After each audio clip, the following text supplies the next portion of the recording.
qofka ka soo horjeedo oo korku ku muxuu ahay ku gubanayo oo laga yaabo inaad awaamir iyo wax kala aad bixiso dimuqraadiyad ma dhisi kartid walax kala doono laakiin wiil Facebook ka qayliya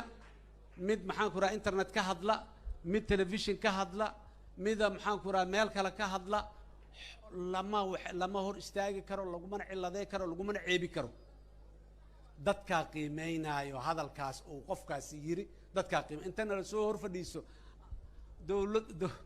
dawladahan muxuu ahaay intii la dhisaayay federalismka ka shaqeynayna maalmaha kamid ah mar walba waa sheegaa qabiil Soomaalida waxay dhaheen madaxweynaha rabnaa kaligiisana rabnaa wiilashu ay madaxweynaha 30 qofood 40 qofood isla socota madaxweynaha kaligiisana rabnaa dhays kaliga meel kugu magay karnaa maxay reer hebel maahan oo magac qabiil mootaan oo ka leexda magac qabiil wax lagu ma hadlay kareen madaxweynena wax looga ma hadlay kare waa sharafay u tahay madaxweynaha waa soo dhaweeyay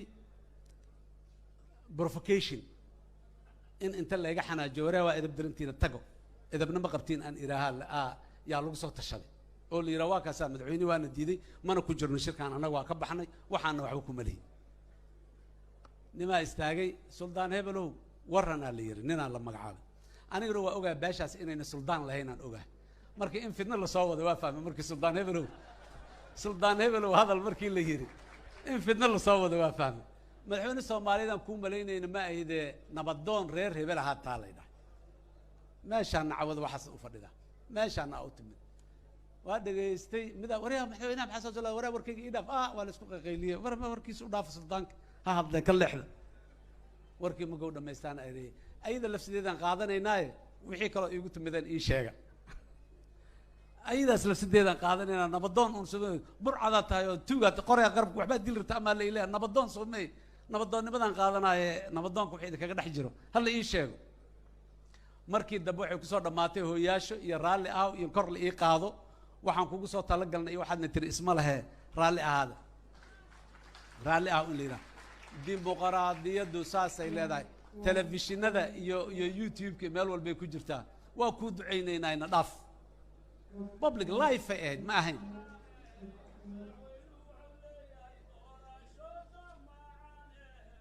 doorashada macaan ahayd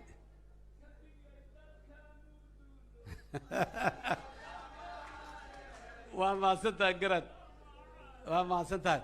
marka waxa waaye dimuqraadiyad iyo dawladnimo iyo dad inaa isu keentid hadaa rabtid waa inaa wax badan u dulqaadataa wax badan u adkaysataa wax badan aad aqbashaa banaankaas markaad maraysid laguma dhahay intaasoo dhan beledkaanaan joogay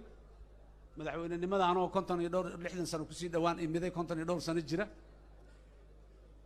weligayaan joogi jiray maraan macallin jaamacadeed ahay maraan maamulo ahay maraan hay'ad madax ka ahay maraan bulshada rayidka madaxdeeda beledkan aan kamid ahaa hal maalin layma caayin wax laygama sheegin layma waxayna laakiin mugaan madaxweynaha noqdaalba marka waa inaan fahmo waay reasonka wixii dadka ka dhaxeeyo sheeko kale oo dhib badan waa sheekadu waa badan tahay duurkiina dadku waa hayaa dadaan weli dukanna waa fadhiyaan meesha ma raba inaan kusii dheeraade cawada faataxan ku maraynaa waxaa nimana yiri reer hebel gobtoodii ugaasyadii iyo muxuu islaawiyadii iyo dadkii aan nahay faataxan ku maraynaa candhuuftii dadka oo nalagu soo tufaan wadana waxa markaas la iga dalbayay qabiilkaasi waa rabeen laakiin dawladnimada ma socodsiineen mashruuca dawladnimada inuu socdo aan rabnay ma socodsiineen tuftaasaa wadana waa ku duceynaynaa waa soo dhawaada dhaqaaqti firist waxaa rabtiin waa la helaa waa heshiinaynaa isdiririmayne waxaan dhahay tufta aa wadatiin reer hebel soo ma aydiin haa tufta aad wadatiin reer hebel ka badan maa wadatiin mase tufta reer hebel aa wadatiin tufta reer hebel aan wadanaawa anaa tufta Soomaaliyeed oo dhan watay aniga warkayga hal yeelan inta qosol la kala jeestay aan yiri ninkan maar loo heli maayo naga keeno marka waxaan ka wadaa aan is aqbalno walaalayaal ka beel ahaan aan isku aqbalno ka Soomaali ahaan aan isku aqbalno yaanan dhibsanin warka nin kasto Soomaali oo xuduud inta ka gudbay xuduudaha ka gudbay ee qoryo qaatay oo rag badan meesha fadhiya ay kamid yihiin Soomaali kale buu ka cararayay dalka markaas uu ka cararayay gumaysina ma haysan isticmaarna ma haysan Soomaali kala xukumayay ama reer kala joogay oo waa kaa xoog badan yihiin waa kaa adag yihiin waa ku dhegaysan waayeen kuma rabaan oo yiri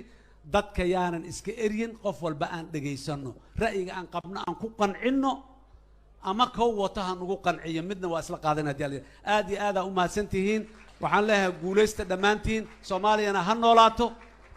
nabad iyo dawladnimo iyo doorasho waqtigeedii ku dhacda assalaamu calaykum waraxmatullaahi wabarakaatuh